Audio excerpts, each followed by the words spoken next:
मध्यम वर्ग, निम्न मध्यम वर्ग, गरीब व्यक्ति रेल की यात्रा को प्रेफर करता है। आज तक जब आप रेल में बैठते थे टिकट लेकर, तो कहीं ना कहीं ये विश्वास रहता था कि अपने गंतव्य तक पहुंच जाएंगे। बड़े सारे स्टेशन आते थे, उसमें पूरी सब्जी खाई जाती थी, कहीं पर चाय पी जाती थी, कहीं पकौड़े समोसे खाए जाते थे, और एक ये विश्वास था कि गंतव्य तक पहुंच जाएंगे। लेकिन आज जब रेल यात्री बैठता है तो उसके मन में शंका है कि गंतव्य पर वो पहुंचेगा या उसकी अर्थी और लाश पहुंचेगी। यह कीर्तिमान नरेंद्र मोदी जी ने और उनकी सरकार ने स्थापित किया है। मैं यहां पर आपको दो तस्वीरें दिखाना चाहती हूं। यह तस्वीर ठीक 1 साल पहले इसी महीने जून की है। 2 जून 2023 को ओडिशा के बालासोर में भीषण ट्रेन हादसा हुआ था। करीब करीब 300 लोगों की मौत हुई थी और 900 से ज्यादा लोग घायल हुए थे। पश्चिम बंगाल में कल फिर एक ट्रेन हादसा हुआ। पटरी पर कंचनजंगा एक्सप्रेस थी, उसको पीछे से मालगाड़ी ने आके मारा। 15 लोगों की मौत और अभी तक 40 लोगों के घायल होने की खबर सामने आई है। ठीक 1 साल पहले बालासोर ओडिशा में और 1 साल बाद पश्चिम बंगाल में ट्रेन हादसा होता है। क्या बदला है 1 साल में? आज पूछना पड़ेगा ना कि 1 साल में क्या बदला है। लगातार ट्रेन हादसे हो रहे हैं और मैं एक सरकारी आंकड़ा आपके साथ साझा कर देती हूं। 1117 ट्रेन दुर्घटनाएं 2014 से 23 तक, और जानबूझकर 23 तक का ही आंकड़ा दे रही हूं, 31 मार्च 2023, क्योंकि ये हमारे आंकड़े नहीं है, आपके आंकड़े नहीं है, ये गवर्नमेंट ऑफ इंडिया के आंकड़े हैं। 1117 ऐसी रेल दुर्घटनाएं हुई हैं जहां पर जान और माल की नुकसान हुआ है। यह सरकारी आंकड़ा है, असल आंकड़ा इससे बहुत ज्यादा है। मतलब हर महीने 11 ट्रेन हादसे हुए हैं। हर 3 दिन पर एक ट्रेन हादसा हो रहा है और उसमें जान और माल की क्षति हो रही है। तो क्या बदला 1 साल में? इतना बड़ा बालासोर का ट्रेन हादसा हुआ, हम सब ने लाशों का अंबार देखा, परिवारों को उजड़ते हुए देखा, छोटे छोटे बच्चों को बिलखते हुए देखा। क्या बदला 1 साल में? बालासोर से पश्चिम बंगाल क्या बदला? क्या बदला 2014 से 2024 में? मैं एक सूची पढ़ देती हूं, आपको दिखा दिया, लेकिन छोटी सी एक सूची है।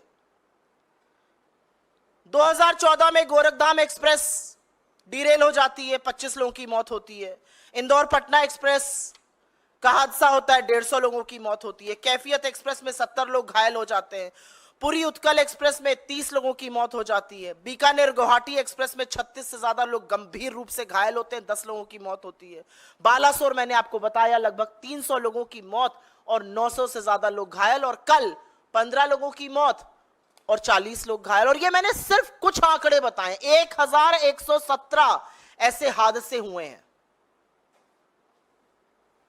तो जिम्मेदारी किसकी है? जवाबदेही किसकी है? इस देश में हमने वो भी मंत्री देखे हैं, अगर उनके डिपार्टमेंट में अगर रेल मंत्री रहते हुए ऐसे हादसे हुए हैं तो उन्होंने अपने पद से नैतिक जिम्मेदारी लेते हुए इस्तीफा दिया है। फिर वो लाल बहादुर शास्त्री जी हो, नीतीश कुमार रहे हो, माधवराव सिंधिया रहे हो, ममता बनर्जी रही हो, मधु दंडवते रहे हो, जॉर्ज फर्नांडिस रहे हो, सब लोगों ने नैतिक जिम्मेदारी लेते हुए इस्तीफा दिया है। लेकिन आज हिंदुस्तान का रेल मंत्री रील मंत्री बना हुआ है। नैतिक जिम्मेदारी छोड़ दीजिए, आज भी हादसे के वक्त रील कैसे अच्छी बनेगी उस पर चर्चा हो रही है।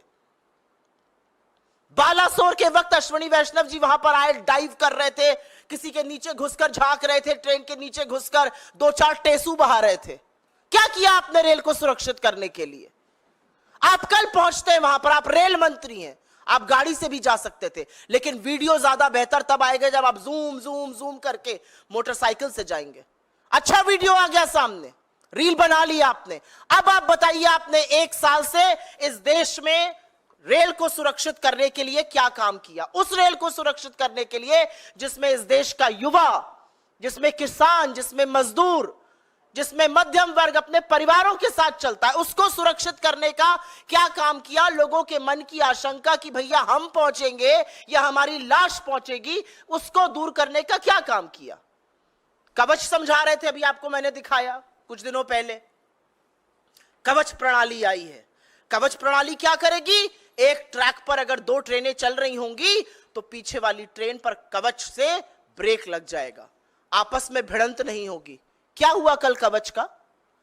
ये क्या झुंझुने पकड़ाए जा रहे हैं देश को?